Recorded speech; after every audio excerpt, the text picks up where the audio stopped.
James Valentis, James the wine guy, right before us is Villa Maria. This is the Cellar Selection Sauvignon Blanc Marlborough 2014 vintage. Stay tuned for this review.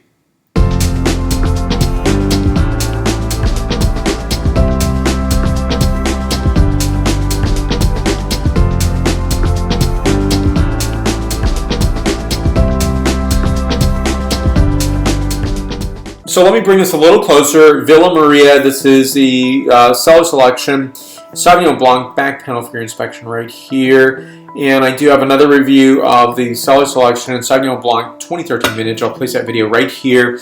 My impression on this wine is quite fantastic insofar as, you know, I always love telling the story that Sauvignon Blanc was one of those wines where I thought, oh, you know, is there another white wine?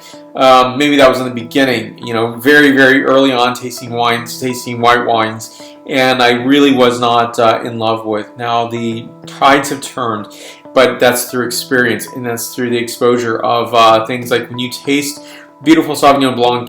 So for me, it is really that moment of falling in love with Sauvignon Blanc in terms of its vibrancy and yet its delicateness, and it's imparting some exciting and enticing and exhilarating notes, and I think for me that's a really wonderful thing. So Villa Maria, now I've only tasted, I believe, only 2 of their wines, including the private bin. Now they, I think, produce up to 6 different Sauvignon Blanc. I'd love to taste each of them. Now there's a markedly different characterization between the Cellar Selection and the private bin. It goes like this.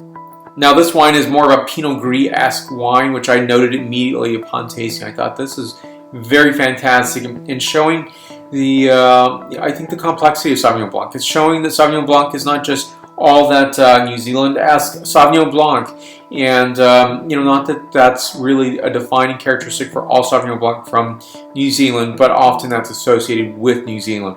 So here we go first with the scent characterization, flavor profile, and the point score. So notes on this include jasmine, a mix of green and yellow citrus, cinnamon, which I find very curious. I don't really taste that, but I definitely smell that. A very small hint of that, of course, and tea notes. Next is the flavor characterization, then the point score. Beautiful characterization on this wine, a very nicely Pinot Gris-esque characterization. You know, I haven't heard of that term, but I guess I just made it up. But you know, that characterization, the homage to Pinot Gris, is probably the best way of saying that. Notes of stones in a stream, white peach, Meyer lemon, marmalade, and what I also would term as sesame. This is a 9.3 wine out of a 10.0 scale. Think of that as 93 points out of 100 points. More fantastic wines to come. I'm also going to review, and I also have another video coming up on the Villa Maria Private Bin Sauvignon Blanc Marlborough. Stay tuned for that review, and I could use your support. So please give a like to this video, share this video, subscribe to this channel if you haven't done so already, and also list your questions and comments down below. And you can also ask that on the social medias that I'm on, such as Facebook, Twitter, Google+, Pinterest, LinkedIn, as well as Instagram and WordPress. Thank you again for watching today. Stay tuned for more. Salud.